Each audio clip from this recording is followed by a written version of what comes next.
Ladies and gentlemen, fellow journalists, welcome to the Foreign Correspondents Club of Japan.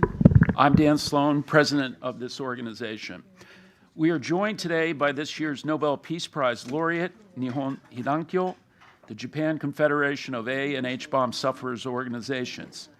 On its behalf, Terumi Tanaka, co-chairperson of the organization, is with us today. His organization won the prize for its efforts to achieve a world free of nuclear weapons. In our conversation before today's event, Mr. Tanaka told me that this is his third visit to the FCCJ, the first at this time. So we are absolutely delighted to welcome him with the news of the Nobel Prize. On behalf of the FCCJ, we extend our full congratulations to he and members of Hidankyo. The organization was formed mainly by hibakusha in 1956, 11 years after atomic bombs were dropped on Hiroshima and Nagasaki. The group was called for abolition of nuclear weapons and expansion of legal support for the hibakusha. Our guest today is a 92-year-old who has spent nearly 7 decades with the organization. In 1945, he was a first-year junior high school student reading a book in the second floor of his Nagasaki home when he heard an airplane. The blast knocked him out and ultimately left 74,000 dead by the end of 1945 in Nagasaki, while the fatalities from both bombs are estimated to have reached over 140,000. His Tokyo-based secretariat, which represents the hibakusha across the nation, joins us ahead of the December ceremony, Nobel ceremony, in which it will receive approximately 160 million yen, a diploma, and the Gold Nobel Peace Prize. The award comes as Japanese Prime Minister Shigeru Ishiba has spoken about sharing nuclear weapons with the U.S., while both Japan and the U.S. have not signed the Treaty on the Prohibition of Nuclear Weapons. Prime Minister Ishiba has praised the Nobel Committee's decision and may meet with our guest and the organization soon, while Russia, which has floated the prospect of using tactical nuclear weapons in its war with Ukraine last month, said it would revise its nuclear doctrine, potentially lowering the bar for the use of nuclear weapons. Hidankyo is the second Peace Prize winner from Japan after former Prime Minister Eisaku Sato, who won in 1974 for proposing Japan's 3 non-nuclear principles. The international campaign to abolish nuclear weapons won the award in 2017. With no further ado, Hidankyo co-chair Terumi Tanaka. Thank you, sir.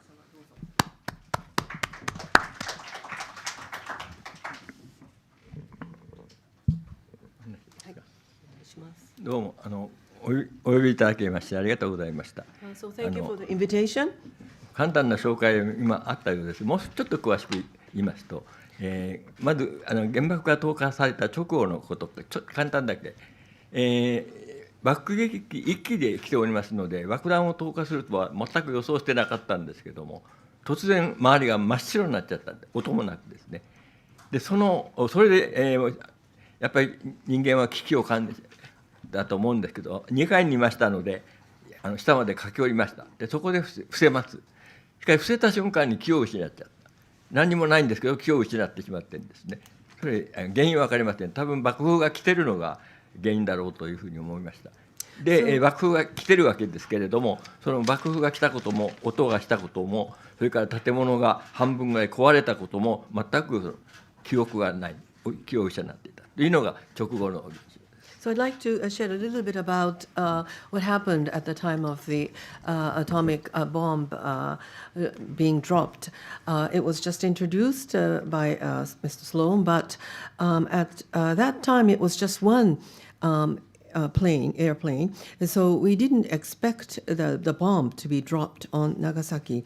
I was on the second floor, as was introduced, of my residence, and I didn't hear any sound. I just saw this whiteness around me, and even though we didn't have a sense of crisis or anything like that, I felt that I need to run down to the first floor, and then I lay on the ground on the first floor, and that's when I lost consciousness. I don't know the reason or the cause of why I lost consciousness, but it must have been the blast that made me lose my consciousness. Half of the building collapsed, but I wasn't even aware of that. 気がついた時はですね、私の体の上に大きなガラス戸が2枚ぐらい覆いかぶさっていたので、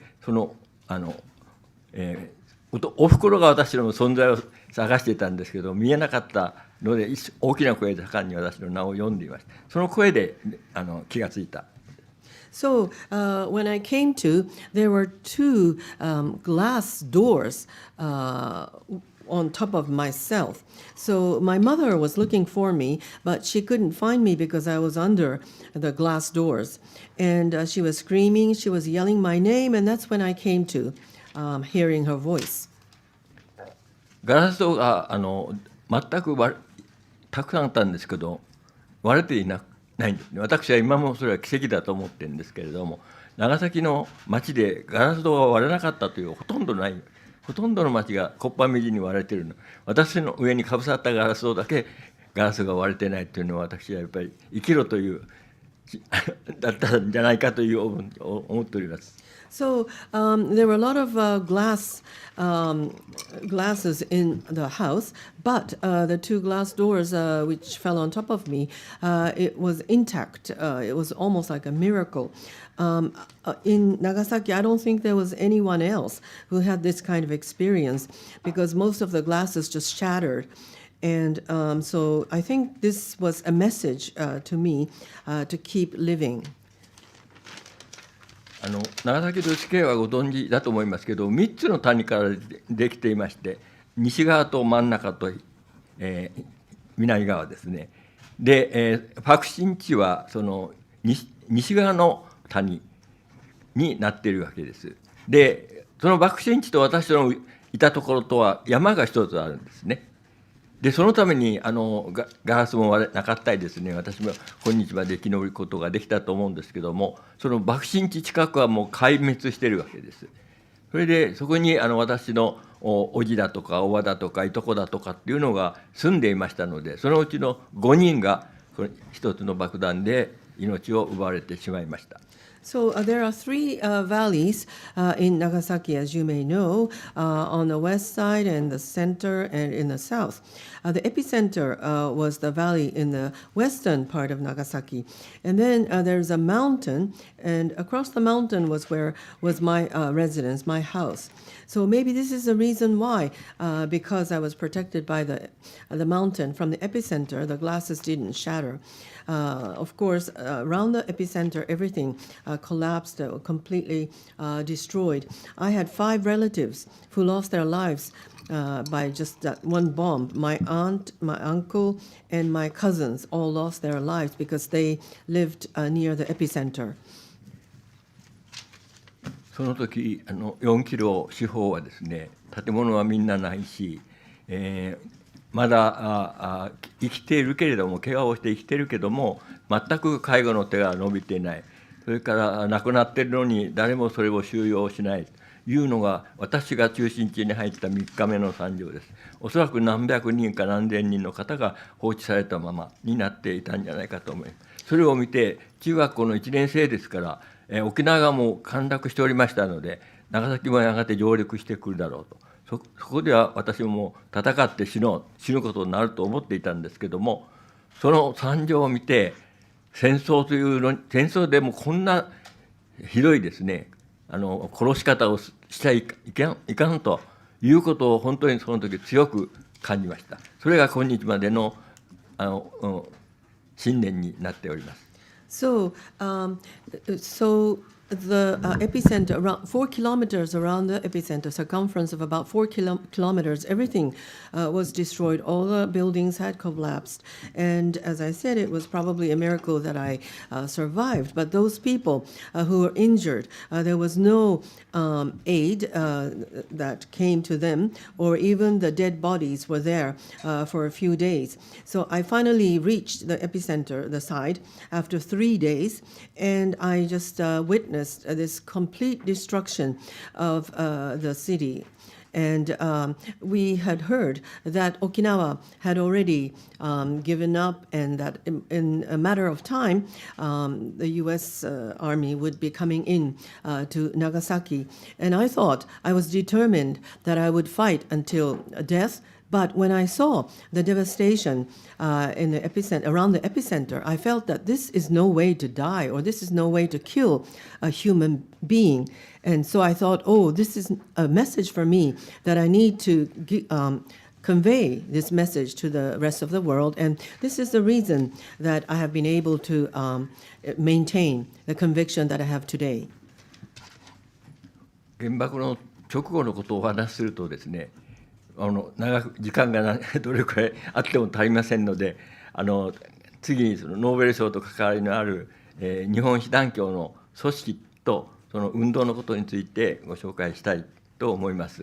And just to add, I was first year I was in 7th grade at the time that I met with this incident.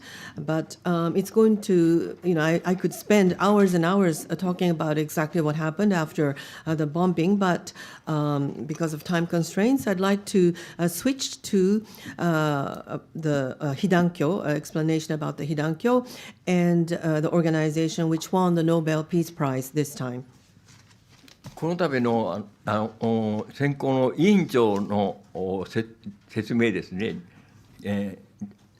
受賞させた理由という説明を部分を見ますと、簡潔ですけども非常によく理解をされている。組織のことについてもですね、よくわからないことまでですね、きちんと正しく抑えていらっしゃる。私の感激する推薦文になっておりますけれども、その組織のことをちょっとお話します。先ほど、So the recommendation by the Nobel Peace Prize Committee Chairman was very succinct but very accurate. It seems that they understood about Hidankyo very well, very accurately, and in a very short sentence or passage, they explained about our organization, which I'd like to elaborate a little bit. 先ほど司会者からご説明ありましたけど、日本被団協が結成されるのは1956年で、原爆が投下されたのは45年ですから、その間11年が経っているわけですね。その11年、被爆者は何をしたかということですけれども、これは何もできなかったというのことです。で、苦しい病気に対する手当ても十分できなかったし、おまわりに要求助けてくれという要求もできなかったということです。その第一の原因は、7年間占領下にあって、被爆者が被爆の状況を口外することが禁じられたんですね。話してはいけない、書いてはいけないということがありましたね。どんなに苦しくても、これが原爆のせいだということができなかったというのがもう一つあります。それから、解放されてもですね、3年間今度、日本の政府は何もしなかった。広島、長崎の被爆者に対して何もしなかったんですね。被爆者よりも再建、建物、町の復興の方が優先されたということであります。ちょっとね。So the organization was founded in 1956, 11 years after the bombing in 1945. However, those of us who were victims of the bomb, we could not do anything, and people who were suffering from various diseases were unable to even speak up for 7 years because we were still under occupation. And we were prohibited from writing about the bombing or even speaking about the bombing. And even after the occupation ended, for 3 years, the Japanese government did not support or do anything to support the hibakusha. They were more concerned about rebuilding the country. That took precedence over the victims. おそらくアメリカ政府は占領軍がって言っていいんでしょうか、その投下した爆弾の結果がですね、国際人道法にも反するということは分かったと思いましょうし、そういう惨状が日本の国民の間に分かると、占領政策がうまくいかなくなると、そういうこともあったろうと思います。とにかく、被害について、口外することができなかったという、つらい、それは被爆者にとってはつらい10年間であったわけです。So I believe that the occupying U.S. government, they saw the results of the bombing, and they immediately understood that this goes against international humanitarian law. And so they did not want the victims to speak up about this atrocity. And the same went with, in a way, with the Japanese government. So for 10 years, the hibakusha had suffered significantly, considerably, because of this situation. じゃあ56年にどうして日本被団協を作ることができたか、ご存知の方もいらっしゃると思いますけれども、1954年に、アメリカが西太平洋で実験を繰り返してきた原爆水爆の実験、その水爆の3月1日に行った水爆の実験で、日本のマグロ漁船がたくさん1000隻ぐらい行ってたようですけれども、被爆しております。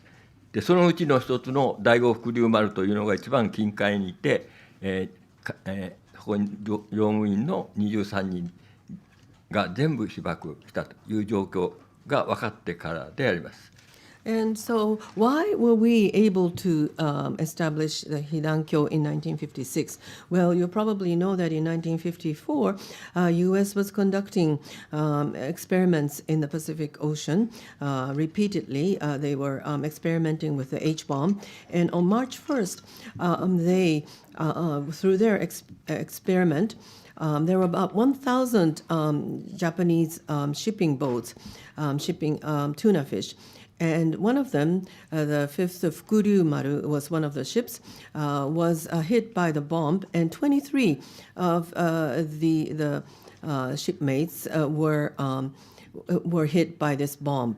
They became victims of the H-bomb. 取ったマグロもですね、全部廃棄させられて、日本の人たちはマグロを食べることもできなかった。So all the tuna that they had fished had to be thrown away, and the Japanese people were unable to consume tuna fish for a few years. そのことに対する国民の怒り、これは全国の国民の怒りが燃え上がって、翌年に原水爆禁止世界大会というのを開催することができたんです。そして、どうだ。So this incident angered the Japanese people, and in 1956 they had this major world gathering of people who were against the A and H bombs. その時初めて全国の日本の人々が、11年前に、長崎と広島で原爆に遭った人たちがいたんだと。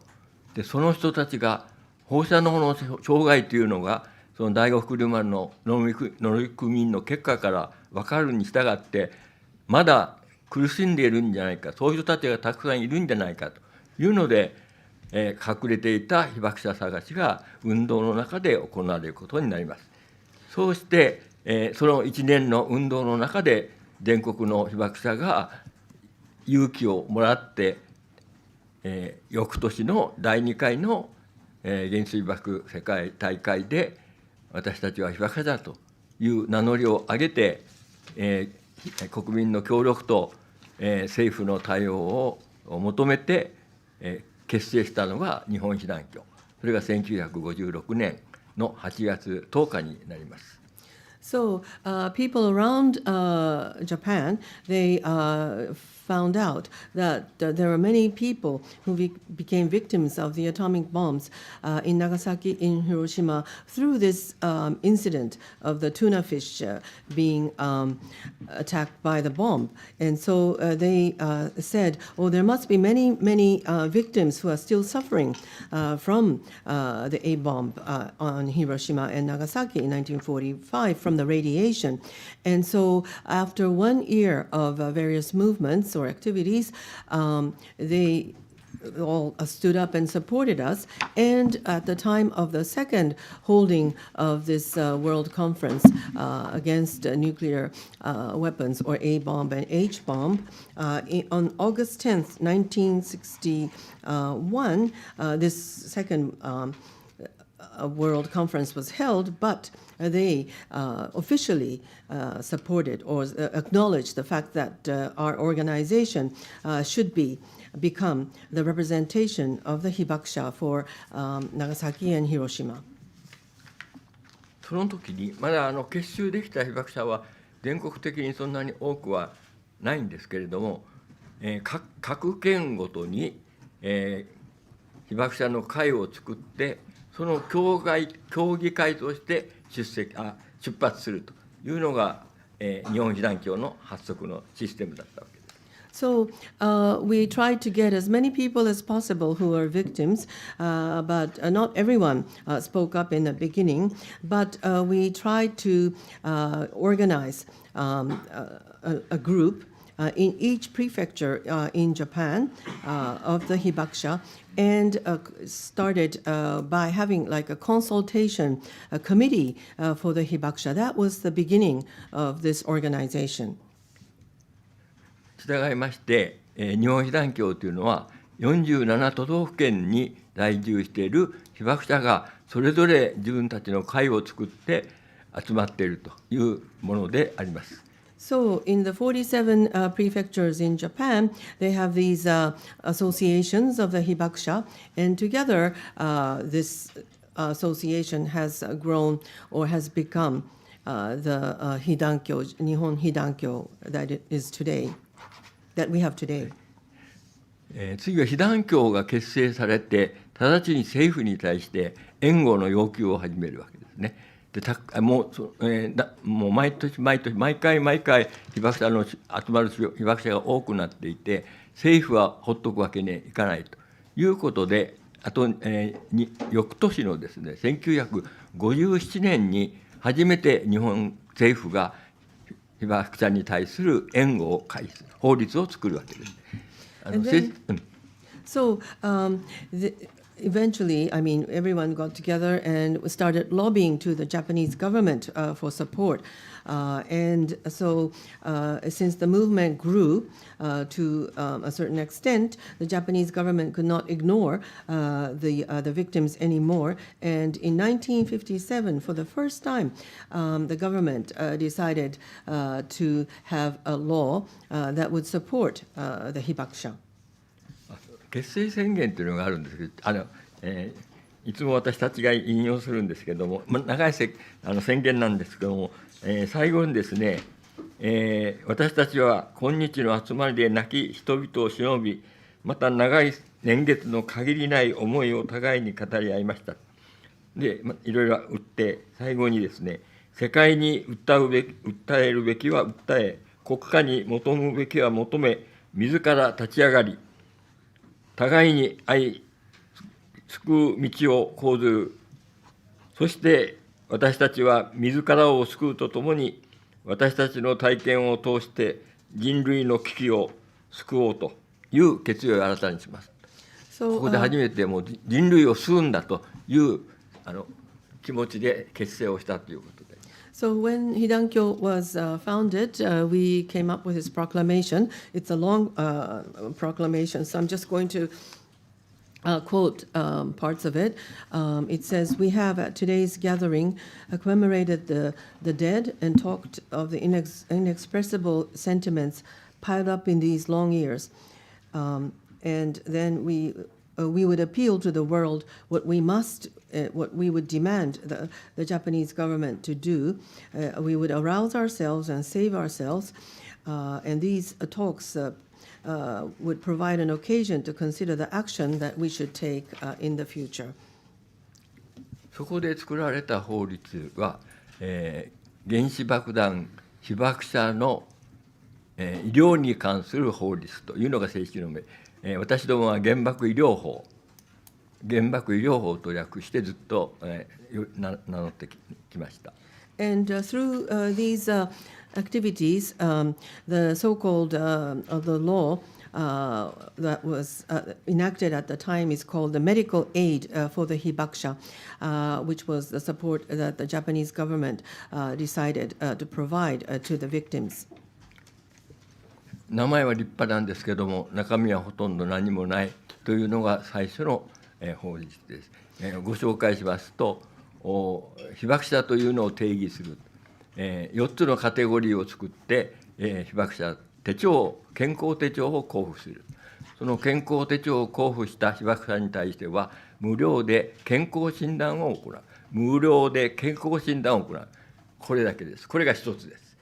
So even though the name, the medical aid, sounds quite impressive, it actually didn't have much substance.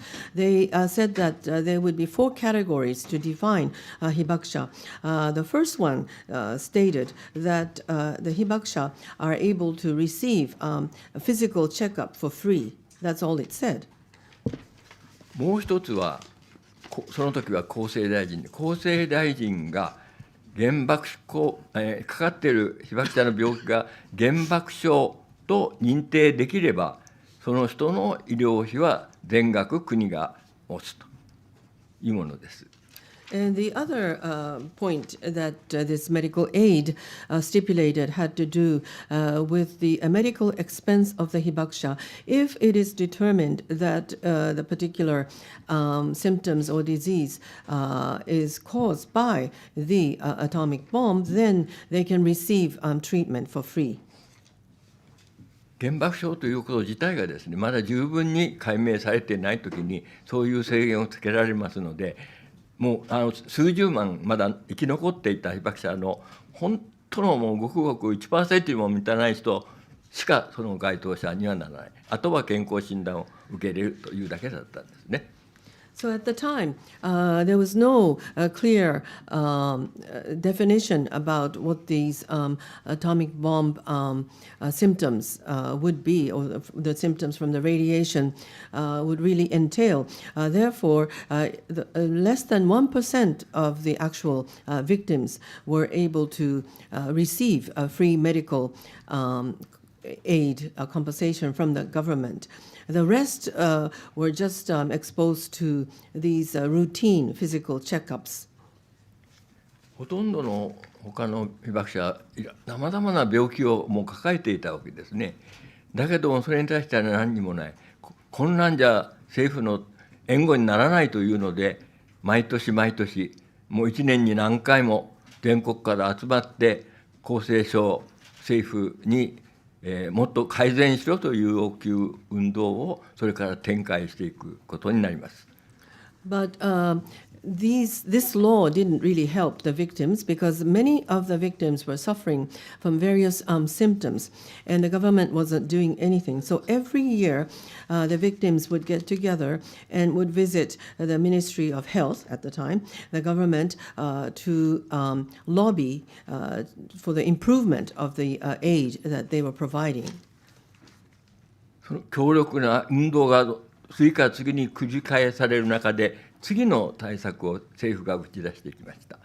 で、それは特別被爆者という名称をつけた人たちを作って、その人たちについてはですね、健康保険の自己負担分を国が負担すると。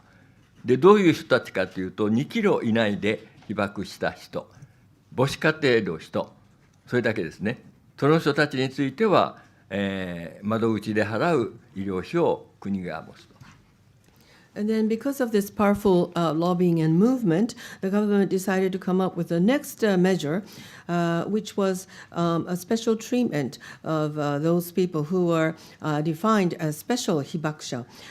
This consisted of victims who suffered from the blast 2 kilometers from the epicenter, and those who were from single parent or single mother homes. あまり対策が進まない段階で被爆者たちはですね、手帳を持って健康診断を受けるのはいいんですけども、そのことが被爆者であるというのが多くの人に知られる。それが非常に怖かったんですね。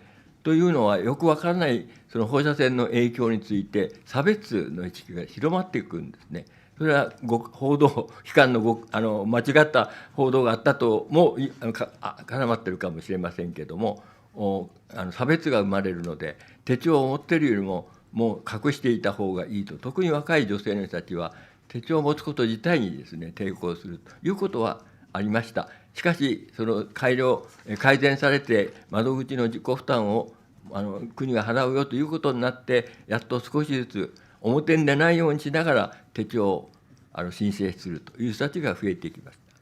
So this measure by the government of compensating or paying for the health insurance of the special victims, it developed. However, there are many victims who are afraid to disclose the fact that they were victims because there was a lot of discrimination against those who suffered from radiation. Even the press didn't report accurately about the effects of radiation. So many young women, especially, were afraid to let people know that they were victims. But if you had this special notebook that stipulated that you were a special hibakusha, then you wouldn't have to pay for the health insurance. So this was a step forward for the victims.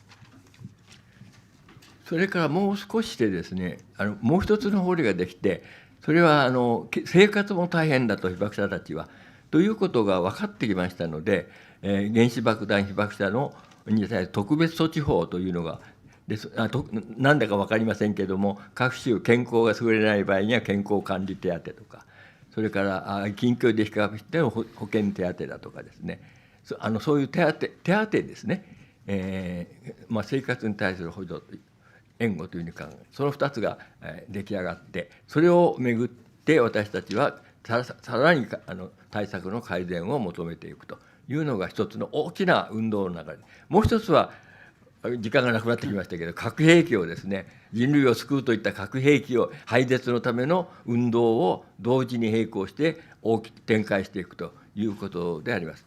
で、このSo the other bill or law that was enacted had to do with the livelihood of the people. I mean, the victims had a very difficult time just living their everyday life. So in addition to that special notebook that they received in case of some illness, they also received some kind of allowance or stipend if they were suffering or if they were having a difficulty in living a normal life. But the Hidankyo continued to push for the improvement of these aids. That was one part of the movement that we engaged in. And the other wheel of the movement had to do with the movement to eliminate nuclear weapons. We worked hard to promote the abolition of nuclear weapons. 長くなりますからご質問に答えることに言いまして、最後にですね、いつからじゃあ国際運動が大きくなっていったかといいますと、70年代後半から80年代にかけて中距離核ミサイルでヨーロッパが戦場になるかもしれないという世界状況が生まれてきますね。でその時に1978年それから1982年に国連が特別軍縮総会を開きます。でそこに被爆者日本の被団協の代表が40人近い代表がですね参加していって、その会議の場で実相原爆被害がいかに非人間的であるかということを海外の人たちに海外政府外交官たちに訴えてくるわけです。それが国際活動のちょっと大きな出発点になります。その後いろんな国際活動にはですね、特に国連を中心にする軍縮核廃絶の運動には必ず日本被団協の代表が参加してあらゆるところで証言をするという活動をやってきたのであります。そのことが今ノーベル平和賞につながっていると思っております。So the last point that I just want to share is about the international movement from the mid-70s to the mid-80s. Mid-range missiles were said to hit Europe, and there was this tremendous sort of a scare about the nuclear weapons.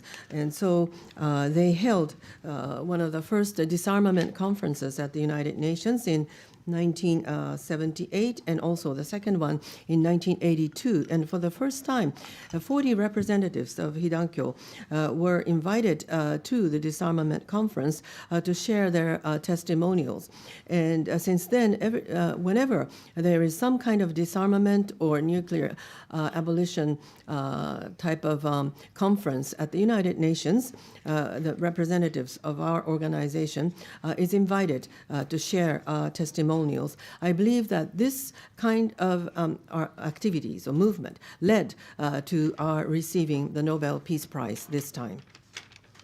All right, with that, we're going to open the floor for questions. I neglected to introduce her in the beginning. Our translator today is Angela Kawashima. When you come up to the front, please identify yourself and your organization, and please keep it to one question. We'll try to get everybody accommodated if possible. Yes, sir.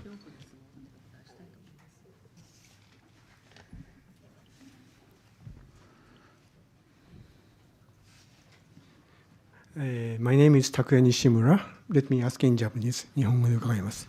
ノーベル平和賞受賞おめでとうございます。石破首相がですね、ウクライナは NATO に入っていればロシアから侵略を受けなかった。NATO に入っていれば核抑止が効いてですね、それで、受けることがなかった。だからアジアにも NATO が必要だという議論を訴えておりますけれども、この議論は被団協の議論と相入れないところがあるんじゃないかと思います。被団協としては核抑止は機能しないという立場を取られていると思いますので、被団協として首相にですね、それは間違っているということを申し入れるといったことは考えていないんでしょうか。So, first of all, congratulations on receiving the Nobel Peace Prize. Mr. Ishiba, Prime Minister Mr. Ishiba mentioned that Ukraine, because they had not been a member of NATO, they were invaded by Russia. In other words, nuclear deterrence didn't work in that case. So, if you think about that situation, then maybe we do need an Asian version of NATO. Well, I believe that this argument is completely opposite of what Hidankyo is trying to advocate. Would Hidankyo be expressing their concerns to the Prime Minister? ロシアは超大国でね、核超大国、我々はアメリカとロシアがとにかく速やかに減らしていかなくてはいけないということを要求しています、直接にも。で、今回の場合には核を使うこともあるということをプーチン大統領は言明をして進行していますよね。で、これはもちろんだから被団協はすぐ抗議しています。で、被爆者たちはその核兵器は使ってはならない兵器なんだと、それをだからなくせということを求めて今まで運動してきたと。で、それを持っている超大国のロシアがですね、使うということまで言ってその侵攻するというのは本当に間違いであるという抗議をしています。ただそれに耳を傾けてくれないというのもありますし、はい。Well, of course, Russia and the U.S. are one of the two of the superpowers who have nuclear weapons, and so we have always been advocating for nuclear abolition as well as to decrease nuclear weapons. But Mr. Putin has indicated the possibility of even using nuclear weapons this time. So we have expressed our concerns. And the Hibakusha has always stated that the nuclear weapons is something that should never, ever be used. However, what we advocate is not always listened to. 国際司法裁判所もですね、核兵器は人道に反するということで、国際条約に違反する兵器だと言ってますよね。ただ条件がついて国の存亡が関わるときには判断しないという条件をつけたためにですね、それを理由にして日本も容認してますよ、核武装ですね。でロシアもそのことで持っててもいいんじゃないか、しかも使うということを言ってますので、皆さんはですね、いろんな人たちは私にじゃあロシアはどういう時に核兵器を使うんでしょうかというふうな質問が来ました。で少なくともロシアが本当に滅びると、それは負けるとプーチン大統領が考えたときには使うことは十分あるでしょうという答えをしてますけれども、今の情勢を見ると、その勝つか負けるかという条件がですね、その小さな、ね、国の存亡ではなくて、ある地域の戦争の中で絶対勝たないと思ったときに使うかもしれないし、というのは私は個人的にですね、これ被団協の考えでないんですけど、個人的に対応を取れております。So even the ICJ has said that the use of nuclear weapons goes against the Treaty on International Humanitarian Law. But it also stipulates that if the survival of a particular nation is at stake, then under special conditions, maybe its use can be permitted, which I don't think I can endorse at all. Even the Japanese government has more or less endorsed that. And of course, Russia has too. So I think Putin is saying that if there is a possibility that Russia would may be defeated in this war, he may resort to the use of nuclear weapons. But this is something that I cannot endorse, nor can I understand. Personally, this doesn't seem to make sense at all. All right, next question, please.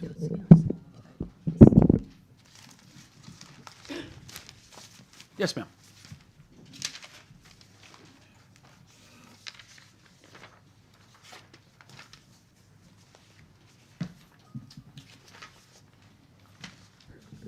時事通信の茶谷と言います。日本語で失礼します。日本被団協がこれまで日本国内とあと国際社会それぞれで果たしてきた役割はどういうものだったのかをどうお考えかを教えてください。So this is Chatani from Jiji Press. I'd like to ask about the role that Hidankyo has played domestically as well as globally. What kind of role do you think you've played? まず国内ですけれども、日本の政府もですね、必ずしも核政策を否定はしてません。でそれはやっぱり国民が、原爆の被害の実相を十分に理解できてないんじゃないかというふうに私どもには思えるわけで、これはもうだから一貫して、被爆者たちがですね、自分が体験したことをさまざまな形で絵にしたり言葉にしたり歌にしたり国民の中にですね証言活動としてやってきた。これはすごい量をやってきたと思います。私たちからすればですね。でそれにしてもまだ国民全体が政府の方針を変えさせるだけの声になっていないということは十分に理解できていないんだと、どうすればいいかというのが最大の今の悩みです。で一方では被爆者、本当に目撃した被爆者たちがですね、もう私ぐらいで最後の世代になるわけですね。だから本当に生きている間にですね、実態をですねやっぱり伝えていかなくちゃいけないということで、これからも重要だと思っています。海外も、同じようなもので、個別にですね各国に、そういう材料を持って訴えに行くということもたくさんやってきました。でそれと同時に先ほどもちょっと申しましたけれども、国連がさまざまな会議をやるようになりました。特に核兵器不拡散条約が1995年ですか、95年から無期延期になると、無期延長ですね、なるということで、私どももNPT といいますが、NPT の再検討会、私どもは再検討会、政府は別の言い方をしますけれども、にはですね、私たちの代表が発言できる場を作って発言していこうという努力をして、それは実っております。ですから検討会議そのもの、5年に1回開かれる検討会議に被団協の代表は必ず、NGO 代表として、正規の分科会に、出ております。それから準備会、もう3回ありますけれども、それにも被団協の代表が出て発言をしております。それからもう一つは、かなりの最初は大変だったんですけれども、NPT 再検討会議がニューヨークであるわけですけど、ニューヨーク本部ですね、そこで4か月間会議をやるんですけれども、その4か月間の間に日本被団協が作った、パネル写真展、絵も含めますが、パネル写真展を展示することができるようになりました。これは国連の協力、本当にありがたいと思っているんですけれども、2005年から2000年、2015年、2020年は延期になりましたけれども、コロナですね、2022年に開かれた検討会議にも展示をさせていただきます。でそれらも国際的な反核世論を大きくすることには役立ったと思います。それから核兵器禁止条約が核兵器禁止条約が私たちの運動でやっと2017年に採択されて、21年に発効するというところまで来ました。でこの運動にもですね、一緒にさまざま ICAN の活動と一緒に活動をしてまいりました。ただICAN が17年にノーベル賞をもらった時ですね、私たちの名前が出なかったのは非常に不思議で、残念でもあったんですけど、だから私はもうそれまでにですね、長くなる、たびたびね候補に上がったんですよ、ノーベル平和賞の有力な候補になったことも2回ぐらいあるんです。でもICAN がもらった時に私たちはもらえなかったので、これは日本被団協というものには、あげれない事情が、ノルウェーにはあるんだ、ノルウェー NATO 国ですんでね、あるんじゃないかというふうに思ったりもしていたので、今回の受賞は、全く心の準備はしておりませんでしたけど、大変嬉しく思っております。それは国際情勢がそうさせたんだというふうに思っております。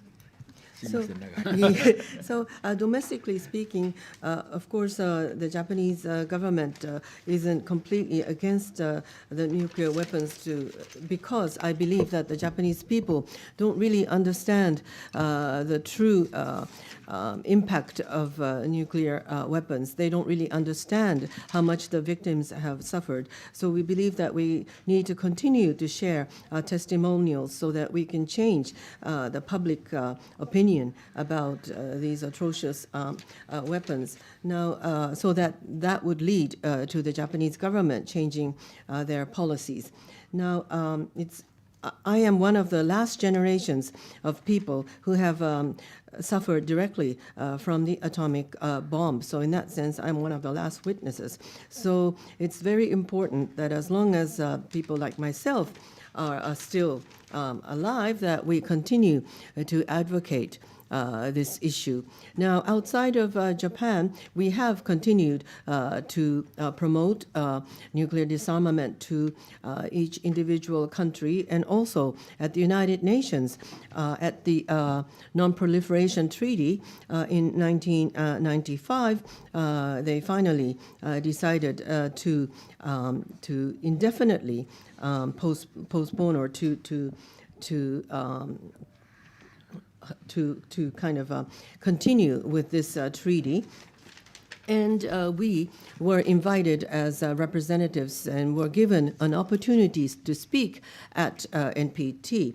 So this happens, NPT takes place once in 5 years, and so representatives of Hidankyo as a non-governmental organization, we always have a formal invitation. We attend the subcommittee meetings, and we have even sent representatives to the 3 preparatory conference of NPT. Now, at the time of the meeting in New York for NPT, the meeting lasts for 4 months. And at that time, we were able to have a photographic exhibition of the atrocities of the nuclear weapons at the UN headquarters. They've held the NPT conference 3 times in 2015, 2016, 2005, 2015, and 2020. Each time we have been there to share our testimonials. And now about the TPNW. In 2017, this treaty was adopted. And of course, it led to ICANN receiving the Nobel Peace Prize in 2017. We were a bit disappointed that we were not mentioned at that time by ICANN or by the Nobel Peace Committee. And we even thought, or maybe I thought, that maybe it's because Norway belongs to NATO, that there's some reason why they don't want to give the Nobel Peace Prize to Hidankyo. So this time, when they announced that we would be receiving this prize, we were totally unprepared for this feat. Andy.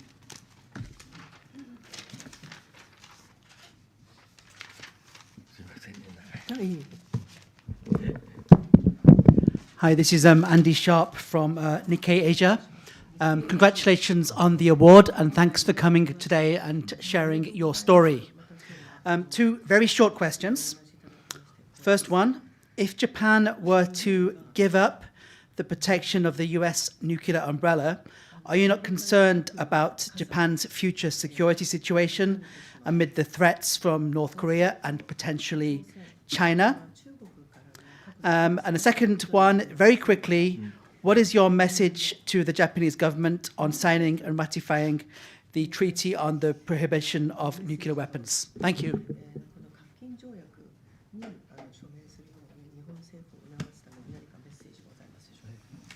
まず2番目の日本政府に、核禁条約に、傍聴じゃないオブザーバー参加しろというのが多くの目的になっております。要求になっております。私どもはオブザーバー参加じゃなくてですね、署名して批准しろというのが本当は被団協の要求なんですけれども、多くの人たちはオブザーバーでまず参加しろということになっておりますので、それはそこで協力をしております。So let me just answer the first question about the TPNW. Many people are saying that Japan, the Japanese government, should become an observer to TPNW, but the Hidankyo is emphasizing that the Japanese government sign and ratify TPNW. もう一つは何でしたっけ？核の傘が。日本はアメリカの核の傘に頼ってますね、全面的に。どうして負けた国にですね、勝った国に、ね、頼ってるかって分かりませんよ。私たちは戦争したわけですね。で向こうが、アメリカが勝ったわけですね。お願いしますっていう、そういう国は私ないんだと思うんです。大変私は残念に思ってるんですけども、頼るのではなくて、戦争はすべきでないと自分たちが負けたんだからですね、どういう戦争をやって負けたということを分かってるわけだから、戦争をすべきでないというのが国の方針にならなければいけないと思っております。で最近特に、中国が核を今までずっと持っていなくて、私たちが会うときには絶対先制攻撃はしないと約束しますというふうに代表が言っていたんですけど、それもちょっと怪しくなり始めたし、北朝鮮がですね、あるいはアメリカが攻撃して滅ぼすということを言い続けたために、ああいう今日まで来たと私は思っているんです。だけども動き出しているのは止まりませんから、北朝鮮大変危険な国にはなってきたと思いますけれども、どうして日本を攻めると思いますか？日本を攻めて彼らの国がどれだけの利益を生むと思いますか？皆さん本当に考えてみてください。全然利益になりませんよ、日本を攻撃したって。ね、日本の知識と素晴らしい日本人を拉致していくなんてことを考えれば別ですけども、日本に占領してきたって何の利益もならない。もっともっと強大な、もっともっとね、立派に、最近はもう中国は立派になってきてますので、技術を持ってるじゃないと。それなのに攻めてくると、どうして恐れるのかというのが、私は政府の方針に対して非常に疑問に思っております。これは国民の声ではないと思っています。So regarding the U.S. nuclear umbrella, well, Japan and U.S. Engaged in a warfare, and Japan lost to the war. And so I don't understand why Japan needs to ask the victor, the U.S., to protect us. I mean, we were defeated in that war, so I don't understand why we should be asking for the U.S. Support in that sense. And so that's one point. And regarding China, well, in the past, they kept saying that they would not resort to the first use of nuclear weapons. That's their policy. That's what they've been saying. But maybe the policies are changing. And North Korea is also a very, very dangerous country. But and maybe they are advocating use of nuclear weapons because they've been repeatedly attacked verbally by the U.S. that they would be completely destroyed. Well, I'm wondering what kind of benefit there would be for China or for North Korea to attack Japan.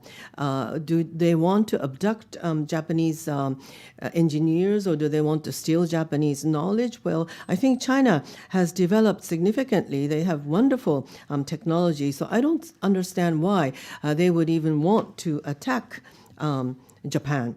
So I believe that the so-called nuclear umbrella of the United States, I don't know if this is the consensus of the Japanese people. Okay, we have hit time. I'd like to just get one clarification, if I could, Tanaka-san. You mentioned that you're among the last generation of those that experienced the nuclear bombings of 1945, and I assume there's some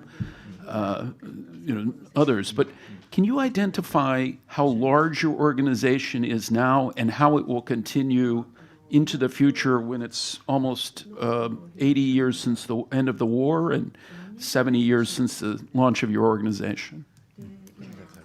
組織だから分からない。それで終わりですか。